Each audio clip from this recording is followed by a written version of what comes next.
Hello, can you hear me? Yeah, right? I think that they can hear us as well. So it's really low here, right? So thanks so much for being here. It's an honor to chair this session, this afternoon session.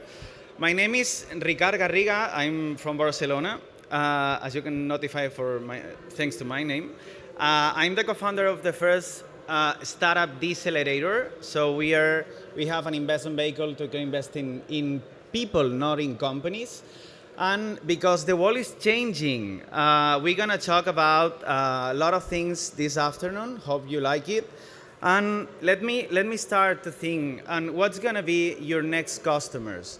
So the next customers are gonna be millennials. So millennials are people who don't wanna buy houses, who don't wanna buy cars, and who's traveling, who don't like to get married, of course, because they are global. They hate compromise, but they are using Airbnb to travel. They're using Uber to transportation, but everyone wants to buy a Ferrari in that case. So we are here to talk about transportation, but everyone wants to be to fit in the transportation, and the people wants to commute and wants to enjoy driving a car. So that's a huge opportunity to be here. That is why I wanna talk about the changing landscape of connected car industry, the real changes of insuring and driverless car. So please join us. We have today Ivan Martin, a digital transformation director at Queen, Josep Celaya, CIO of Mafre, Marco Rodriguez, head of operation and business services at Generali. Thank you. And Esther Sanchez, core IT development at AXA. Thanks so much for being here. The floor is yours. Thank you. Thank you.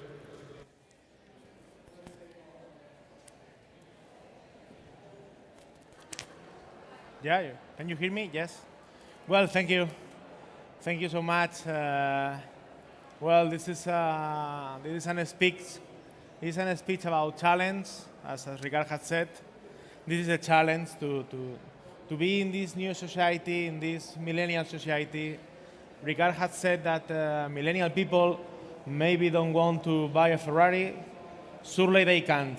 Okay, so, so this is the first topic. No? Well, for me, let me introduce a personal sort of story. I am here 5 years ago around the Mobile World Congress. I worked in the introduction of the contactless technology for payment here in Barcelona city, and for me it's always a pleasure to speak about how technology, how disruption changed the city life, changed the society, changed the companies. Okay. My name is Ivan Martin. I am working in Quint, as you can see there. And Quint is a company that is about transformation. It's about help companies, help our customers to deal with the challenges of this technology disruption. On those examples that I told before about how can we manage this new way to pay with the phone, and now how we can act with a society where the mobility is very different. Okay, we this kind of congresses, the automobile industry, in my opinion, is one of the most recognizable industries. Okay, you say that it's very important for all of us, mobility. It was a sign of your life, how type of car you had, and now it's a sign of the millennials, how type of mobility service you use. So this is a very a thing that is very near to our life, how we understand the life, and this in a sense it describes us. So it's very important how some companies can deal with this new feeling of this new service of mobility. With me, the important people here are those guys. They are representative in several insurance companies, And this is the idea that that we want to introduce here. This panel is not about an industry companies. It's about how other industries, like the insurance, are affected by a technology disruption that is, in a sense, property of one other industry. No, cars are changing, so this industry represented here about insuring has to change at the same time that the car industry is changing. So we try to give you, all of us, try to give you a perspective about how these large companies transform themselves to join people, customer, drivers are transforming with the new mobility.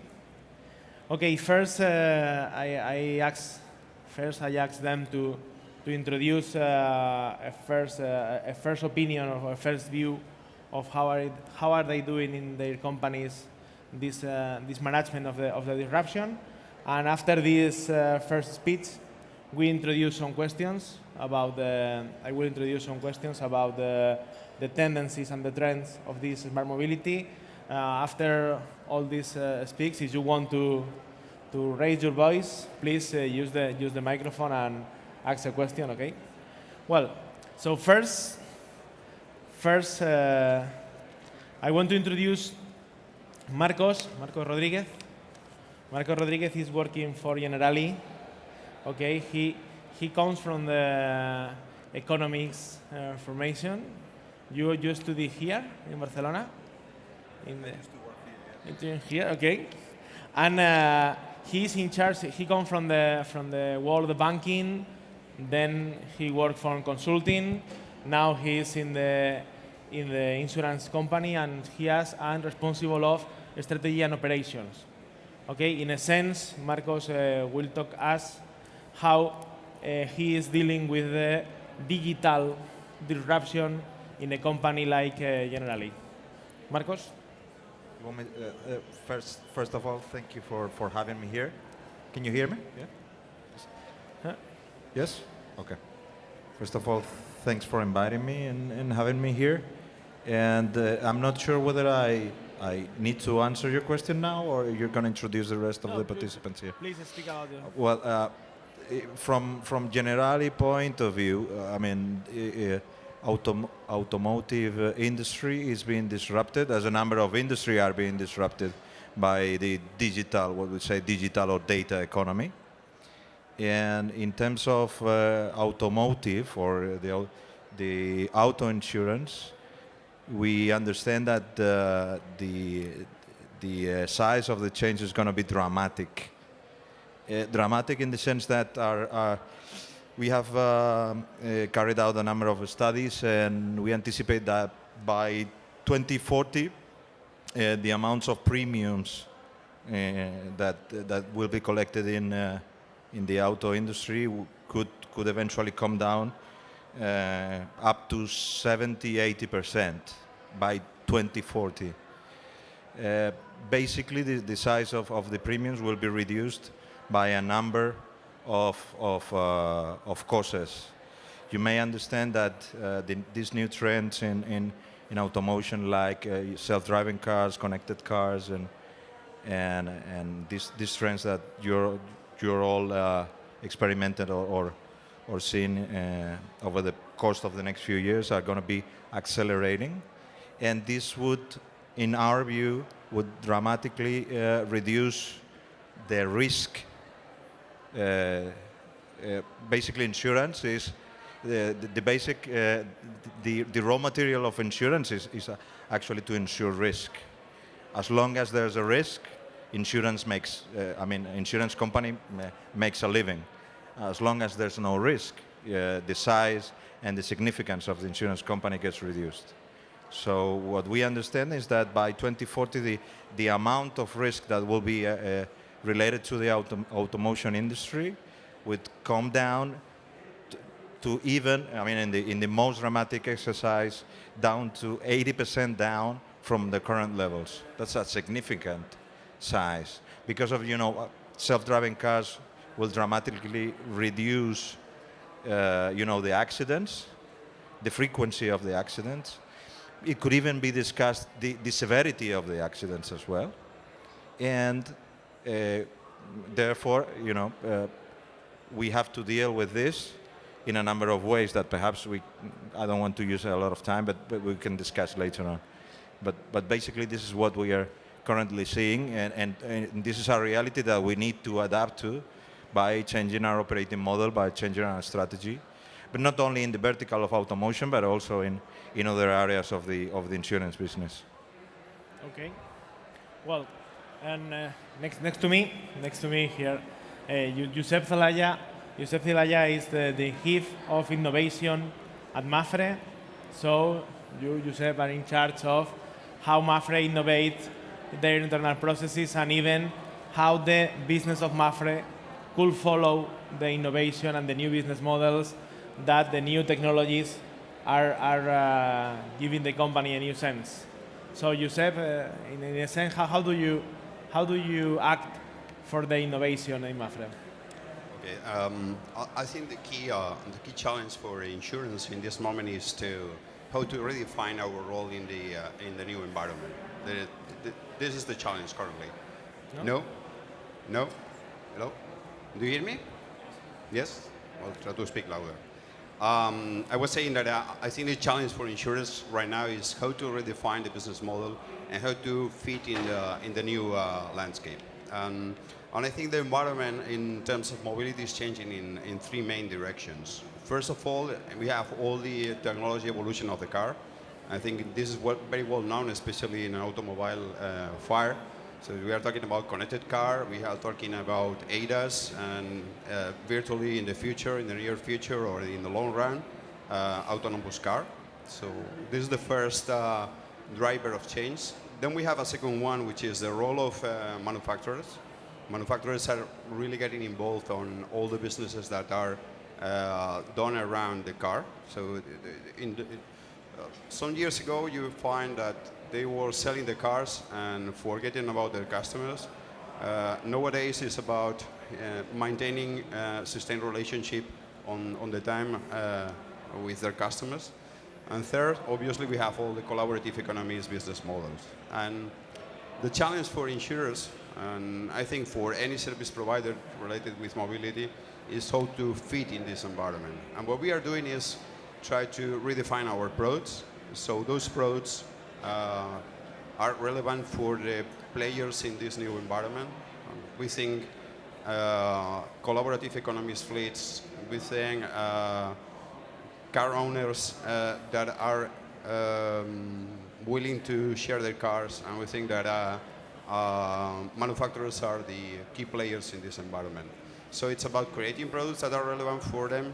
It's about trying to adapt to these new business models, and obviously doing it in a, I would say, a humble way. It's very difficult to have a crystal ball in a moment like this. We are really facing times that are, essentially challenging for the change, and that's it. Okay. Well, and last but not least, Esther.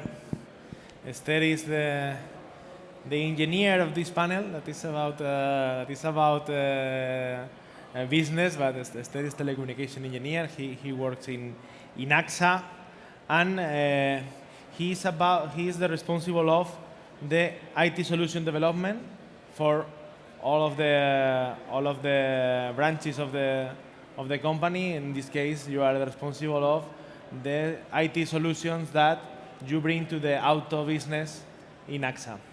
Okay, and in what way do you follow the disruption in AXA?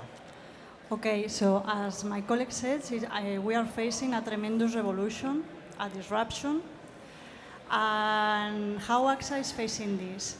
AXA is facing this through innovation and with a strategy of test and learning. As we have already said, we cannot see the future. We make our studies. Our business models are going to almost disappear. New business models are coming, but we don't know what's going to happen. So what's doing AXA? AXA is acting at two levels. At a global level, with AXA Group, we are reaching global agreements with new companies, new economic companies, such as BlaBlaCar, based in economy sharing. And because we see here there will be opportunities. What else we are doing? We are opening our systems or trying to open our systems with significant investments in order to connect to non-traditional partners. So we can benefit of these new business models. What else? We think that having data and working with the data and having a good view on the customer and what the customer needs, how is his behavior, will allow us to make products that are more suitable for this customer and to price correctly these products for this customer. So AXA has invested in a data innovation lab in Paris, which in fact is a bunch of big data experts that we have there with the latest technologies, and that work in this test and learn strategy with AXA countries, AXA entities, in order to test the pilots that we can think that our business people think that could work. And yeah, more or less is this in the global view. Locally in Spain, we have some initiatives, and we have a very interesting initiative that is called AXA Open Insurance, that we are working with insurtech companies, so they can bring to us speed, innovation, that we are, as an established company, as a traditional company, a very regulated industry, with heavy IT systems, with heavy business processes, we cannot reach this speed by ourselves. So we have made this initiative, so both startups and we can benefit.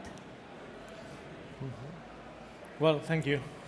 Yeah, well, in this initial topic, if I can summarize what you had said, okay, the scenario for an insurance company that is in the car industry, I think that is changing by nature. Marcos has said so. We have to face a world where, luckily, we will have very few accidents in comparison with now. So the nature of the thing that we are insurancing is changing. It's changing the ecosystem. Okay, we have another partners when we have to relate the insurance tech. No, it's like kind of the fintech. Insurtech, yes, as well as fintech. Insurtech is for insurance.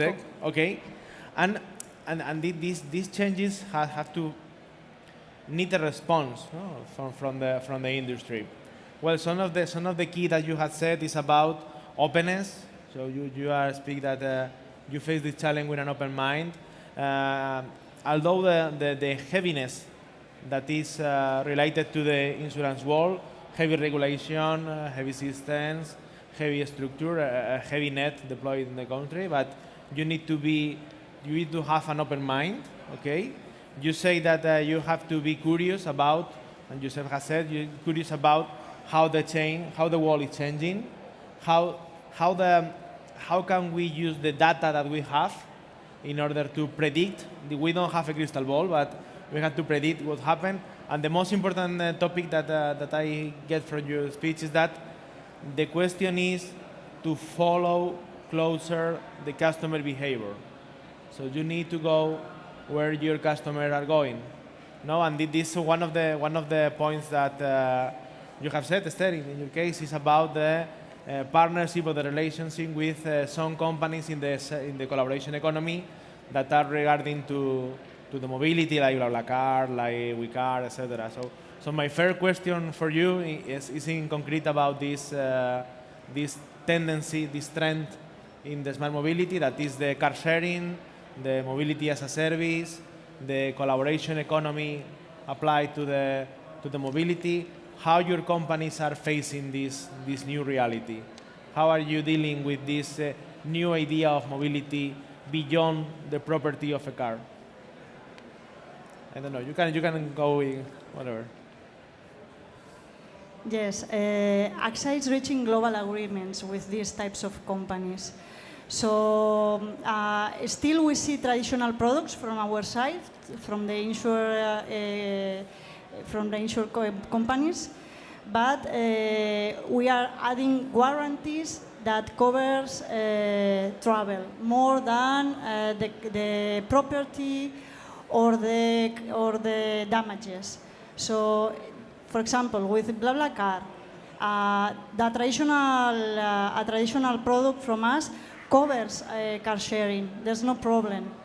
But what happens when a passenger forgets his luggage in a car which is from BlaBlaCar, another one, or that you are counting on this BlaBlaCar to get you from point A to from point B, and you have some problem in the car.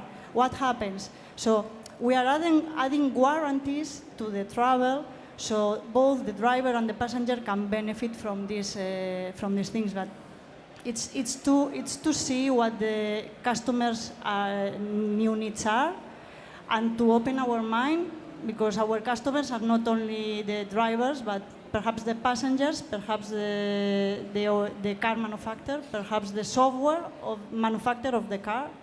Mm-hmm. Okay. Marco, Giuseppe. Well, the strategy to answer to this new reality from Generali point of view is, the strategy is threefold.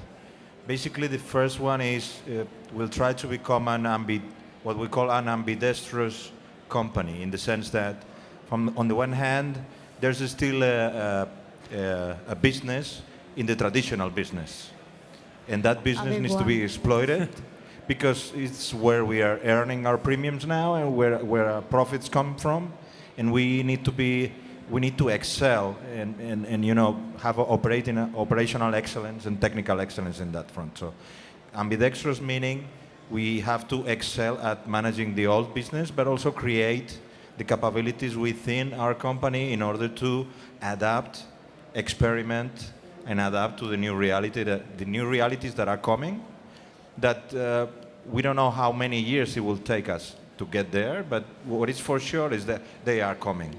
So we need to experiment, we need to be agile, we need to play that game, while at the same time, and that's why we say ambidextrous, at the same time, being excellent in the traditional business. That's the first part of our strategy. The second part of our strategy is what we call the digital play.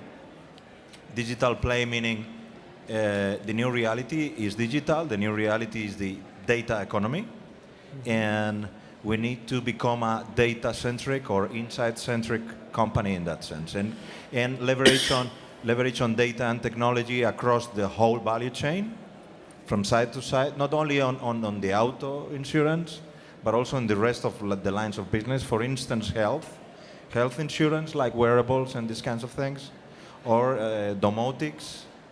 So basically, the data economy is transforming insurance across all the lines of business, and we need to invest and we need to excel in this new play, which is the digital bet.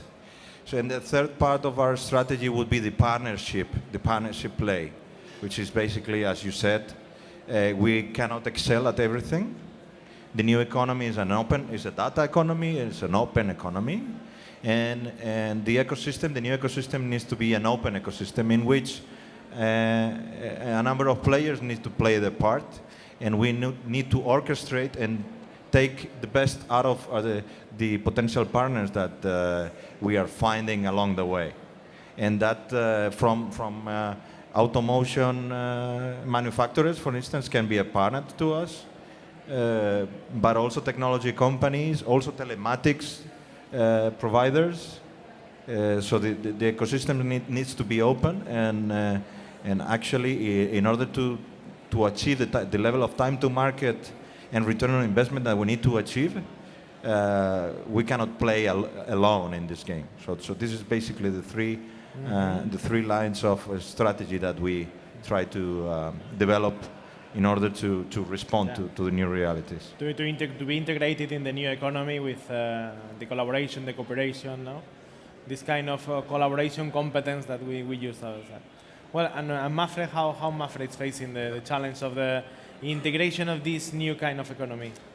You were asking about collaborative economy. I think one of the complexities we are facing is that under that headline, there are a lot of business models that are deployed in the world.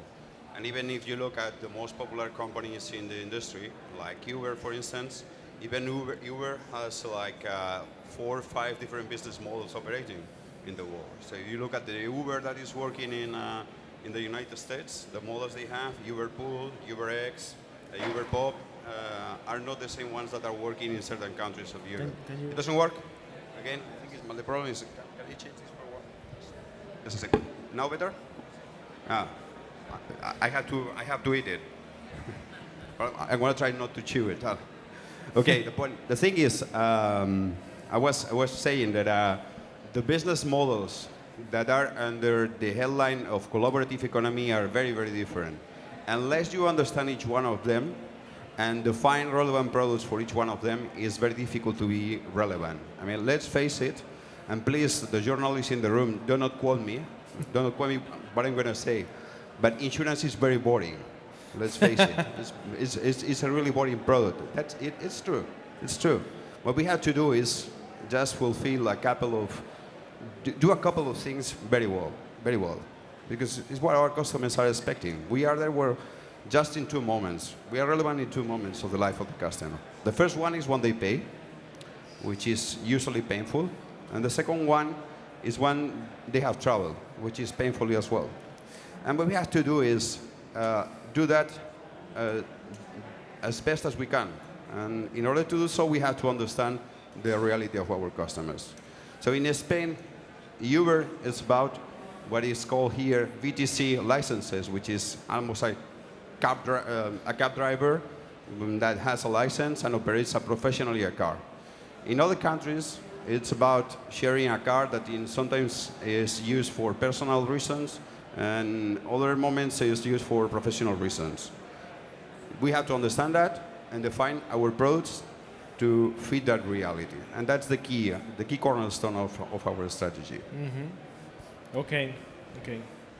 Well, this is one of for me, this is the insertion of the mobility in the collaborative economy is maybe the one topic that is already in our lives. We are living with Car, with Uber, and these kind of things. Maybe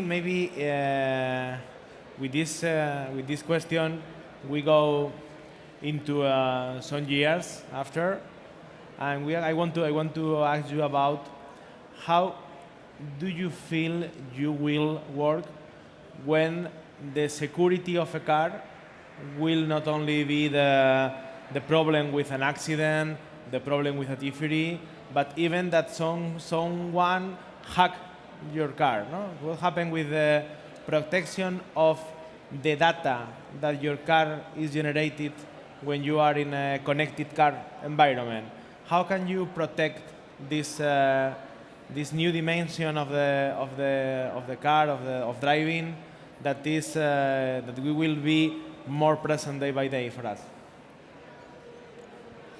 Imagine not only that they hack the car, but that they hack the car and they reach the manufacturer of the car, and they hack the manufacturer. So it's really a security issue.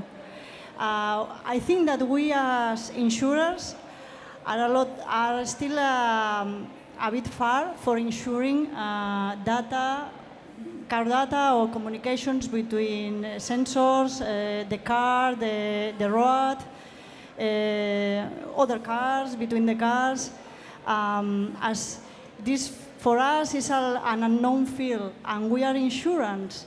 So we insure what we know and the risk that we can manage, and we are not experts in data security. But if the industry reaches some standards of data protection and on data interchange, we for sure there will be for us there an opportunity, and for sure Mapfre, AXA, and Generali, and all the others will go there. There are already security standards for software development. There are already security standards for hardware for encryption. And you can go with your software, with your hardware, and pass these standards, and they give you a level of security on your development. And on this, we as insurance can trust, and we can insure. But if there is no regulation, there is not a standard, there is no international or European organism that is standardizing this, for us it would be a nightmare to start to insure these things. Okay. So around this kind of topic, maybe the insurance industry needs somebody leading the adoption of standards, leading the definition of the world, and then you can act as insurance with this in this world generated. Okay. I have a kind of a different point of view on this, and it's cybersecurity right now is a tremendous problem around the world, and is increasing at a really fast speed. Imagine a world in the not so distant future in which everything is connected, Internet of Things, self-driving cars, everything. Now almost everything is connected, but in a few years everything will be connected. And imagine, the dystopic world in which everything that is connected to the network can eventually, because this is true, can eventually be hacked. Because as you know, and you are more technologist than I am, there's no 100% security in anything that is connected. 100% security is, by definition, it's impossible. If you want to hack anything, it's only a matter of effort, but you will do it. Mm-hmm. And this is the same in the future. Eventually could also be the same. It could be a huge problem, not just for automotion, but for the whole, for the economy as a whole, right? Yeah, domotics and this kind of thing that you say. Everything. So we understand that for sure there needs to be some standards, because so far, all these connected devices are security of all those connected devices, the smart home or auto, security has always been a second thought. It's not been put in place by default because it was not part of the business model. It was expensive to create security for those devices, and the return on investment was not there. So as long as there's not some standards and some mandatory, institutions, perhaps in the European Union or at the federal level in the United States, that actually require the developers of everything that is connected, be it domotics or the connected auto, that actually require a level of standards of protection or detection of hacking in those devices. As long as this doesn't exist, is a huge risk that could eventually be diminished or identified if we create these standards. But even if we create the standards, even if we enhance the security of all devices, starting with cars, but with any other thing, the risk will remain to be there. The risk will not disappear. And that's when the role of the insurance company enters the stage. What do we do here? Can we protect you from a hacking? No, absolutely not. Just call Kaspersky Lab, for instance, in Russia, and they will tell you they cannot protect you. They can help you to minimize the impact, but they cannot fully protect you. What the insurance companies can do is be a partner with you in order to minimize those risks and in order to compensate you in case that eventuality, that risks of hacking or anything, an accident, a risk, is insured and then covered. And that's, I understand the role of the insurance companies in this environment. So in terms of the auto, it's more or less the same. Of course, we need the standards. We need to increase, as you know, the manufacturers, the software manufacturers need to increase the level of security on those devices according to some standards that should should need to be agreed and provided by multilateral institutions, but the risk will remain to be there, and we should accompany and help our clients protect in order to recover from the risk when it happens, in order to, like when you have an accident, it will be something like that. That's my point of view of cybersecurity here. Okay. But I think cyber risk is just one of the elements of risk that are being transferred from the owner of the car to the manufacturer or eventually the operator of a certain fleet. I happen to work with advising the European Union with the European insurers in the phenomenon of risk transfer. Risk transfer is something which is very new. The insurance industry has been insuring individuals that own a car and have certain responsibility because of the eventuality that they have an accident and they are responsible, liable for it. So that's how the motor insurance has been working until now. The point now is that with ADAS and cyber risk and other phenomena, that risk is being transferred from the individual to the person slash company or that is that designed the car and that is operating it. So the player that is responsible for managing that car. And that's a very, very complex reality. From a regulation standpoint, the European Union is taking a position that for the moment they are not going to change the regulation of motor insurance. So things are going to be like now. Even if you are driving a car and the car is self-driving, I would say, I mean, the ADAS are operating, so you are not looking at the road and so on, but you still are going to be responsible for what happens, not the manufacturer. What is going to change in 4, 5, 10 years' time?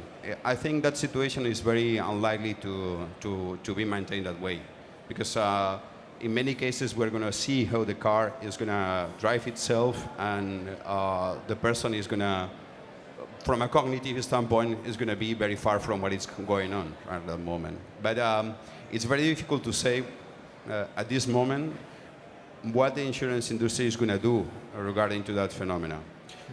What I'm pretty sure is that we are not technology companies.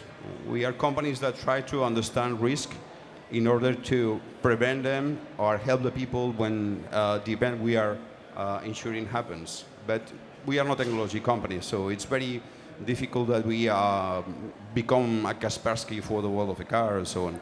This is going to be led by manufacturers, by service providers, and the role of insurance companies is going to be to understand those risks in order to put a price to the premium and try to provide the incentives in order that everybody is doing the right thing in terms of prevention. Yeah.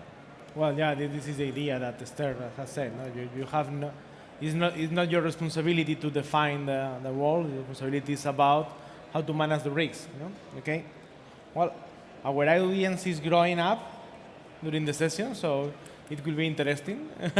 Congratulations. But maybe some of you are thinking about why this board is named as driverless car. No? Well, okay. This is the question that I want to put on the table now.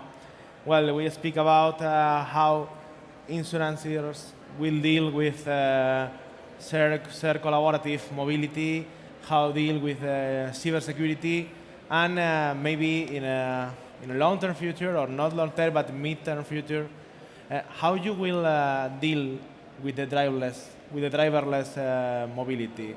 Because, okay, our car policies are policies based on ownership. No, the car is something that you own, and maybe you are liable for any damage to third parties that your car will do. It's like in your home. No, if you put water on your neighborhood, you need to respond. No, but in the future, when you are a passenger of your own car, maybe you need a travel policy, kind of a travel policy for you as a driver or a driverless car. So how do we manage this? I think that Joseph said now that there is a certain transferring of the risk. Maybe in the driverless mobility, there is a certain transference of liability, no? The liability from the driver to the software developer, car manufacturing, or this kind of thing. How do you prevent manage this? I don't have an answer, an actual answer for that, but have you seen the movie Minority Report, the one by Tom Cruise? The guy is a cop, and well, actually they have something which is able to predict that there's going to be a crime, and so well, doesn't have this. It's a bad movie, honestly, but well, there's a moment in the movie that he is driving a driverless car. When he reaches a point where there's no road anymore, so he has to take the wheel and steer it. Put the phone closer. Yeah, so he has to take the wheel and steer it because there's no road, so the autopilot doesn't work anymore. I think, well, it's a movie, but it's a good example of what we're going to see for a while. So we are going to see partially autonomous cars that are not able to do everything. And one of the things here is, from a cognitive standpoint, it's very difficult to maintain focus and attention when someone is doing something for you and you have to focus in one moment. Have you tried, for instance, to go to a car track, a car racing track? So the small cars and so on. Have you tried to steer a car after that? I mean, you tend to do the same things that you do with the car. I mean, it's going to be interesting from a point of the preventing risk in that environment. And definitely, let's see, risk transfer for the manufacturer or the fleet that are operating the car. Definitely, I see. But we're going to have to work a lot in terms of protection and prevention with the customer, because they are going to still have to steer the car for a lot of time. Okay. Oh, and there's another thing is, autonomous cars are going to be on the same roads with non-autonomous cars at the same time, and that's definitely very complex from an engineering standpoint. I think, as Josep said, we are going to be in a mixed model, so with traditional and new type of cars. And for us, our products will be also mixed. We will have traditional products offering to our owners, car owners, with increased guarantees for this new culture, this new society that is going from ownership to travel or to mobility. And we will have new products, perhaps, for these new cars. But in AXA, we are not still in this. We are not yet in this new products. So for the moment, our products are quite traditional, with adding guarantees, new guarantees for new needs. I basically agree on everything that has been said so far. But just to mention that we envision that the transition period will be like, as I mentioned before, around 20, 30 years. For those 20, 30 years, the mixed models will be in place, and everything, will be, in a tumultuous way. But as long as Josep mentioned, as long as the risk is transferred to an asset, you need to, the insured party could eventually not become the person who is buying an insurance, but the institution that actually has developed or created or produced that asset that is taking the responsibility. As long as the automobile is self-driven, there's a software company that is behind the software who is responsible for it, for any malfunction or any eventual accident that happens. And that needs to be insured, for sure. And that's a corporate insurance. It's not a TPL traditional product. Now it's a commercial product that perhaps needs to be sold to corporates. Perhaps we need to deal with Daimler or with Tesla in order for them to have an insurance to cover their fleet that they are selling or renting or sharing with their customers. And that will be one part of the business that probably has nothing to do with what the current auto insurance business is all about. For sure, during the transition, and in this case, as in almost anything in life, there are no black and white. I mean, when TV appeared, someone said radio is going to disappear, and it's still there 150 years ago. And same happened with the video against the cinema. So same probably will happen with self-driving cars towards against driven cars, right? So as long as there's mixed models, there remains to be a scope for TPL and for the traditional insurance. But what we believe is that the size of the business will dramatically decrease during the course of the next 25 years, because even if you don't have fully autonomous vehicles, you have semi-autonomous vehicles, you have driving assistance systems that are currently right now on the streets and are diminishing the risks and the frequency, and then the loss ratio in terms of insurance, the loss ratio that we are experiencing. Right now, it's still a sweet moment for the insurance companies in the sense that we understand that the risks are coming down, but the premiums are still relatively, depending on which market, but the premiums are still relatively high. So together we are in a kind of a sweet spot in that sense.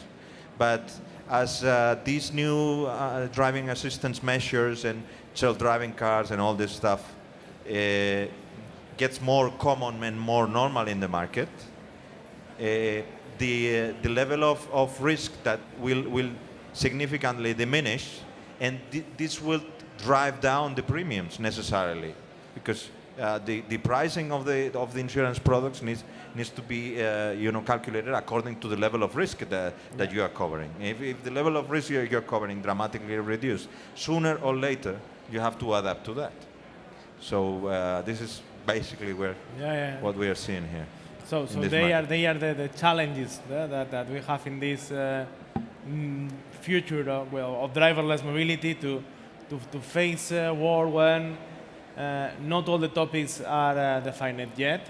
So maybe it's a world that is being created time by time. So and you need this kind of rules to apply or to manage of the risks of this world have. So maybe you have to keep connected to the reality, connected to the evolution of the market to say, okay, we can go with our customers in this journey, in this behavior, following the customer behavior that you said.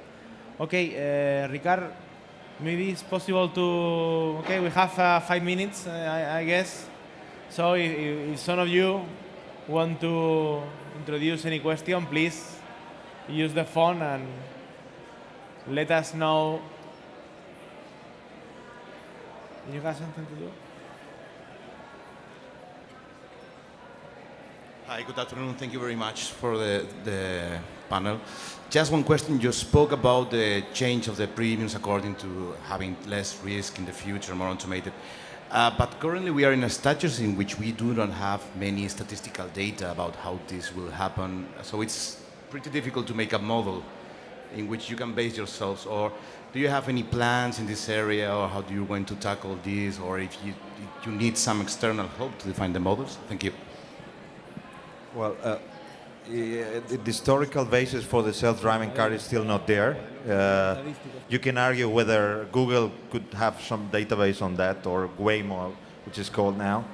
But what we are actually building is a database of pay-how-you-drive cars. Basically, generally, across Europe, I believe we are the #1 insurer in terms of telematics for auto. We have 1.3 million customers with a black box in the car throughout Europe, 1.3 million. And we've also recently, a year and a half ago, bought a startup in the UK called MyDrive, which is specialized in big data applied to telematics, in order to come up with models, pricing models, based on these huge historical data of driving patterns of the customers that we have around Europe at the moment. So we're working on that for sure. but this is still driver cars, not driverless. Driver cars with some levels of assistance to those driving. As long as we start insuring other types of cars with increasingly more aids or more, self-driving capabilities, we will be able to compare the patterns, the risk models of one models against the others, and come up with some pricing schemes that could eventually adapt properly to the level of risk that you are actually insuring, or you understand that you are insuring. This is from Generali's standpoint what the strategy going forward. There are two different parts to the answer. No? One is about frequencies, and the other one is about severities.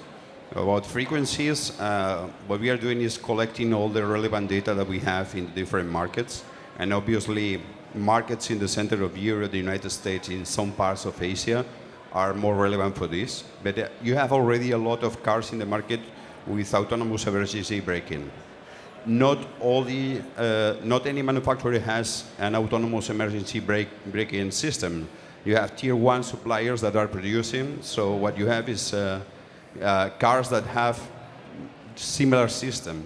So in order to analyze what are the frequencies, the reduction in frequencies that autonomous emergency braking imply, you have to understand what model of car has what system, connect the dots, and see what you have. That's what we are trying to do. It's limited at the moment because the systems embedded in the cars at the moment are very new. Second part is regarding severities, and there's no other way of doing it but crashing cars. We have a research and development center in Avila here in Spain, and out of my budget, I have to say it because it's painful, they are crashing cars for me. So they try to see the impact on the repair cost of certain crashes. We are not looking at the security for the individual, because usually that's done by the manufacturer. So the crash test that the manufacturer does is about people not dying or people not getting seriously injured. We are crashing cars, obviously having that information, that is not, I'm going to say that it's not relevant. We try to assess repair cost. It is not that we are not worried about people. Let me highlight that. Okay. Esther, do you want to add something? It's similar, it's a race. We are in a race and we must collect as much as data as we can to build these models. But for the moment, it's true, we don't have the models. Mm-hmm. Okay. So I think that one question more? Yeah, maybe we have time for one question more if you have it. If not, I can do the last question. Yeah. So let me add two different things. One is, what about blockchain? And second one is, what about... so start with the first, because the second one is going to be hard. But I don't know if... can you yeah, hear... sorry. What about blockchain? Blockchain is the biggest, as you may know, is the biggest system, computational system that can't be hacked for now, and is the technology behind the blockchain and the bitcoins. I think blockchain regarding insurance and automation is like traveling to Mars, possibly in terms of maturity. It's very, very far from our reality. Blockchain use cases relevant for insurance are very limited at this moment. I'm not saying that blockchain is useless. I'm not saying that it's not a game changer. It is definitely. But at the moment, use cases or the change in the way we do business is very, very far. Absolutely agree. Perhaps, just to point out, perhaps in imagining what could happen in the future, basically blockchain is a general ledger, a public ledger, which actually gives you certainty without any institution in the middle of something. Property, ownership, any contract that you may have. In terms of automotion and in terms of the sharing economy, it could have a place in the middle of the sharing economy in order to guarantee, who's doing what at what moment with what asset. But as Giuseppe said, I mean, we see this as a part of the pipes or the infrastructure of a system, not so much a business. And I understand that it's not going to be transforming auto insurance in the short term for sure. Okay, so I'm talking about. Oh, sorry, Esther. So. No, nothing to say. I agree with my colleagues. I said that because so the next question was that, and the last one was that there is a huge market. So you're dealing with a huge market, and it's becoming bigger. So I was checking in my phone that I personally have 10 insurance for me. So that's a lot, and I'm paying a lot of money for everything. So health, motorbike, cars, and everything, phone, etc. So there's a lot of startup companies working on this field. So how can you deal? Because most of the startup companies are using blockchain to disrupt this thing, not as the core base, of course, but they're using it to provide more to growth. Exactly. So what's your goal and what's going to be your relations with the startups? Startups, we use startups to provide us with very interesting data. For example, we buy databases of the data. Okay. For example, we buy fintech, for example, geolocalization databases, anything. We are hungry for data. I think a lot of the innovation in mature industry is going to happen in the startup ecosystem. That is for granted. That is for sure. Where you see innovation in InsurTech at the moment, most of the cases it doesn't go to the core of the business. Yeah. And in other cases is disruptive of distribution models. But honestly, I don't think that they are going to be in motor. The name of the game is not going to be about disruption models coming from the startup industry. Yes, you have Uber, collaborative economy, so on.